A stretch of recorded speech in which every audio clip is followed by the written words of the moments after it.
I once again welcome you, sir, to NM College and thank you for gracing the event. It is a proud moment for SVKM, NM College and Intent to have with us today Honorable Union Minister Shri Suresh Prabhu. Prabhu Sir is currently the Minister of Commerce and Industry and Civil Aviation. He has also served as the Union Minister for Industries, Union Minister for Environment and Forests, Union Minister for Fertilizers and Chemicals, Union Minister of Power, Union Minister of Heavy Industry and Public Enterprises, and Union Minister of Railways. A chartered accountant and a law graduate, Prabhu Sir is known as a man of action and an advocate for decisive growth-driven change. Sir, we're extremely honored to have you among us today. I request Parag Sir to felicitate Prabhu Sir.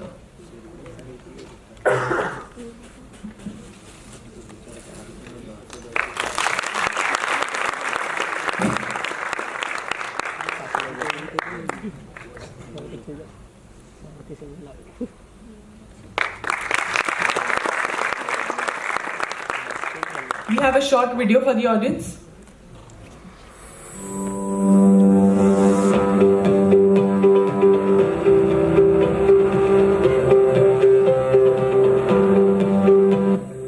Those were the leaders have a rightful reason to organize leadership conclaves. To dominate Asia, for the Asia to dominate, India must play a key role. And India to play a role, we must have proper infrastructure and proper strategy, proper vision, and we are working on it.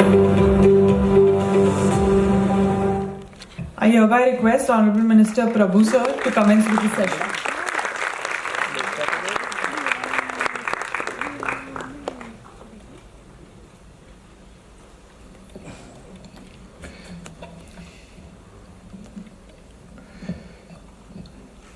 Good afternoon, friends. Let me thank this very illustrious, prestigious business school for inviting me. But unfortunately, I won't be able to join it on a day when it happens. I requested your management that I would be very happy to talk to you, but unfortunately I will not be there on that day, so thanks for accommodating me to speak to you. As you know, we are having a very important event taking place in Mumbai today. There are 86 countries participating in first ever Global Aviation Summit. This has never been an event of this kind anywhere in the world. Because when you talk about aviation, there are many players in it. Many different segments of business contribute to development of aviation. So each of them meet separately. Airports meet separately, airlines meet separately, manufacturers meet separately, and like that. But we never have a meeting when regulators, everybody else, almost all segments, or I would say almost all segments have ever met together. And this is India's honor that we could host it. And I had actually thought about it the first day I became the Minister for Aviation about 8 months ago. And I'm very glad that we could host it today. And therefore there are so many countries participating, that's why I had to, and again I had to go back after doing some more engagement outside because I'm hosting a dinner there. As you know, the leadership has many dimensions. When you talk about leadership, one thing is what is leadership? One can discuss, debate, talk. But when it comes to the need of leadership, I don't think there is any reason for us to even discuss it. Because it's imperative that without leadership, nothing can happen. So the need of leadership is an issue on which even there is no thought needs to be applied to. And leadership is a driver for change. Leadership is the one who brings in the kind of transformation one imagines and one wants, and therefore the need of leadership is already there. Now, if it is there, need is there, then the question is how do you provide it? So leadership is needed, but how do you make it happen? And that's something again I am sure the business school will teach you. But one thing is clear in our Indian context, that it's a great opportunity for India as a country, as a society, to provide leadership in many spheres of social economic life globally. And today, let's confine only to some few, very, very few global issues, and that too from economic perspective. One, we already accepted that if we do not have a trading system which has been established for a long period of time, functioning effectively, we are going to face a lot of problems. Only two countries, China and US, of course they are the first largest and the second largest economy, therefore very significant. Both these countries having some issues has affected everybody including themselves. So if you don't have a global trading system functioning effectively, everybody is going to suffer. Therefore, we decided, when I became, and as my young friend was saying, I was a railway minister, and soon thereafter I resigned. When there was an accident, I resigned as a railway minister. Prime Minister asked me to look at Commerce Industry Ministry. And when I became Commerce Minister, within few weeks, I had to go and represent and lead India's delegation for WTO in Buenos Aires, Argentina. I realized that we are heading for a crisis. And nobody that time was thinking that there is a crisis. Everybody thinks it's a normal thing. No statement was made, doesn't matter. But I sensed it there itself. And I announced that we will organize a mini-minister. Normally mini-ministers, 10, 15, 20 countries. We had 57 countries participating. And we organized it on the 19th and 20th of March in Delhi last year. That time, again, nobody thought there was going to be a trade war coming up, which happened a few months thereafter. And in that, again, I invited US, China, everybody came. From all important countries in the world participated, from all 6 continents. And then, since then, I have been working on India providing leadership to WTO issues, to making global trade function effectively.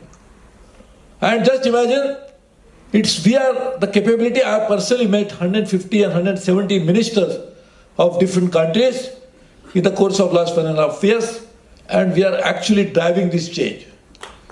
So we are nowhere near solution, but solution doesn't come like that. But it actually creating new agenda for WTO without dismantling WTO, which some countries want. And therefore we are actually doing that. Imagine India has the capability to be the $10 trillion economy before 2035. And I have prepared a plan, because this is something is easy to say, we can become 100 trillion, whatever we can say, a number has no meaning. So I prepared a plan to begin with for a $5 trillion economy. And this is how I got it done. In which 20% will come from manufacturing, that is 1 trillion of the 5 trillion. 60%, that 3 trillion will come from services, and 1 trillion will come from agriculture. For which detailed plan has been prepared for each of these. From which one will contribute to $1 trillion. Which segment, which industry, cement, steel, new industries, which are going to come. For which again, I am already approved new industrial policy, which is awaiting the cabinet approval, and then this again will become operational, that new industrial policy also. In services, 12 champion sectors, and today, as you know, we have $200 billion of service exports. So just imagine these 12 champion sectors which are identified, for which 5,000 crore has been sanctioned by the cabinet. If we push that, again we'll have a significant advantage. In agriculture, India's first ever agriculture export policy has been announced, cleared by the cabinet, and now we have, in fact, it was cleared only a few weeks back. Next week, I had called all the state governments where we identified which cluster for which product will actually make it happen. And that is also under implementation. So all of these three will need global connectivity. So global trade expansion is going to help India's economy also to grow faster. Like it happened in case of China. China joined WTO only 2000, 18 years ago. We are founders of WTO, and before that, GATT in 1948. And where are we? We did not get enough benefits out of it because we never strategized it properly. And therefore, today, I strongly feel that India's leadership on world trade is going to help India to grow, also the rest of the world to also grow. And we can never have a relationship with any other country which is not mutually beneficial. So we should not think that only India will benefit, others should lose. It never happens like that. Therefore, leadership in this area is something which we are trying to work on. We are also working, as I said, in aviation. We are nowhere on the scene. But today, India is the fastest growing aviation sector in the world. We are growing at 20% per month. And we will be buying 2,300 aircraft in the next few years' time. So that is what would mean that India is going to be making that, but we don't want to buy from somebody. So today I've unveiled a vision of 2040 for aviation sector, in which I clearly said that we'll manufacture those aircrafts in India. Just imagine the millions of jobs can be created in India. So one day we should be a leader, not just in terms of domestic growth and buy from everybody else. We should try to be doing that for ourselves, but also export globally. And this is the vision we have set. And the leadership. We need a proper vision and action plan. I'll tell you one example, sectorally. I was a Minister of Power. When there was a huge power shortage, the peak level power shortage was 18%. Wherever you go, it was embarrassing even as the power minister is speaking and the electricity will go away. And this was the order of the day. That time I brought one law, Electricity Act. And everybody used to say, what is the act going to do? I said, the only way it can change is through policy. Because every power sector completely was nationalized in 1948 and created vertical monopolies, state-owned monopolies. Distribution, transmission, generation, everything was under state control. So we brought a law which allowed private companies to come in. Within less than 10 years, we got, or little more than 10 years, we got $250 billion of investment. And the success of this one law is that time we had 89,000 megawatts of installed capacity, and today we have got 350,000 megawatts of installed capacity. And that created a surplus power situation. With that time, when I was a power minister, I used to tell people, because nothing else is going to work, this law will change. And it has transformed electricity generation sector. That time itself I had started distribution, but unfortunately, despite my doing, then again, that time also I had to resign for some other reason, and then that distribution part did not happen, but by then the law was passed, luckily. That time also we did energy efficiency law as a minister. So that again has helped in creating a new movement for energy efficiency in the country. And since then, our GDP, as compared to the energy expansion, we call it energy intensity of GDP, or electricity intensity of GDP, has improved considerably, only because we could get that energy efficiency law. Anyway, I am saying sectoral leadership is also required, and we must do that. Because you mentioned railways. When I became railway minister, there was hardly any investment in railways. In the first 3 years, we got 2,75,000 crores of investment in railways. As compared to 3 lakh crores of investment in first 72 years. So just imagine how much investment you got in railways in just that time. All of you, when traveling, nobody could imagine that railways, you can have Wi-Fi. Nobody could imagine that you can have an elevator and it is on a railway station. That nobody could imagine, like I know next to you, I forget the name because I used to come to NM quite often when I was a college student. There were many very good eating joints here. So does any one of you feel after leaving your school that I want to eat from that joint? It is possible today that through e-catering, you can order a food of your choice which will be delivered on your seat. Nobody could imagine this. We started manufacturing train which I announced in my railway budget. That will make a train set, and now it is train 18 which is started running with 180 kilometer speed, will make it in India. Nobody could imagine. So this is something which we try to transform railways by bringing and the type of complaint redressal. I remember, and I used to look at those complaints myself till I set up a system. When one young girl was harassed on train, we got the person culprit arrested at the next station. We got a TT suspended because he asked money. I said, send me a proof of WhatsApp. When we saw the picture, we confirmed and we got him suspended. So many. One young mother with an infant in her arms, she could not get milk because of flooding at the tracks. We got a hot milk delivered in the middle of nowhere. And that is something which we did so many of such things. And this was possible, we can call it as a real transformative leadership. So we have done all that, and I'm sure each one of you must look at India's potential, India's capabilities, and try to work towards you becoming a leader. Everybody in India becoming a leader. This is a little, I'm not saying everybody should become leader, there will be a problem because there is so many leaders.